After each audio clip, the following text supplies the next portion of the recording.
Raymana Lallemand, bonsoir, bienvenue. Vous êtes enseignant-chercheur à l'université, spécialiste en droit public et en droit international.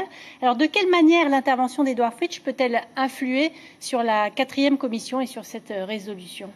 Alors, elle peut influer, effectivement. C'est la première fois qu'un représentant de la Polynésie vient officiellement. Donc, le jeu de la chaise vide semble être oublié, ce qui est une bonne chose, à mon avis.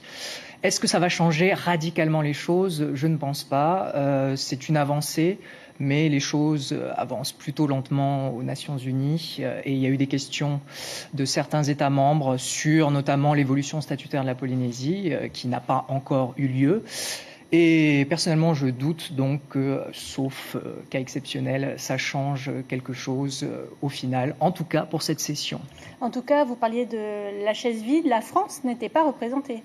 Oui, la France n'est pas représentée. Alors, c'est une volonté de l'État français de ne pas participer à ces travaux, étant entendu qu'il considère que cela relève des affaires intérieures de la France et donc non pas des Nations Unies. Mais la France ne reconnaît pas la réinscription de la Polynésie française sur la liste des pays autonomes. Elle reconnaît en revanche l'inscription de la Calédonie. Tout à fait. Pourquoi cette différence de traitement ? Tout simplement parce que la réinscription de la Nouvelle-Calédonie a eu lieu après des événements spécifiques où la France, bien évidemment l'État, a été engagé, alors que la réinscription polynésienne est arrivée suite donc au travail de certains groupes politiques, donc indépendamment de l'État. Alors suite à une question du représentant de la Papouasie-Nouvelle-Guinée, Edouard Fritch a expliqué la volonté du gouvernement polynésien d'être retiré de la liste des territoires non autonomes à décoloniser. Vous pensez que cela peut être envisagé par l'ONU ?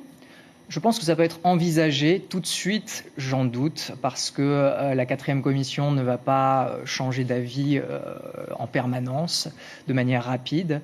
Mais je pense qu'ils ont apprécié qu'il y ait un très grand ensemble de points de vue sur la Polynésie. D'ailleurs, j'ai vu que les États membres étaient intéressés par la situation polynésienne. C'est pas toujours le cas ?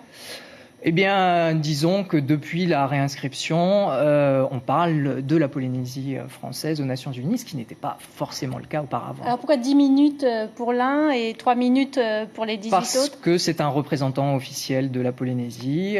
Les requérants ou les pétitionnaires, comme on les appelle, ont un temps de parole de 3 minutes qui est très sec, comme tout le monde a pu le voir. Oui, Oscar Temajo a été coupé. Edouard Fritch a tenu, lui, les 10 minutes.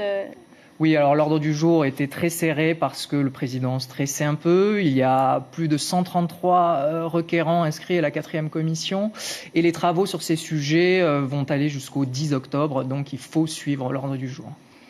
Voilà, ça c'était pour la forme. Raymana Lallemand, restez avec nous.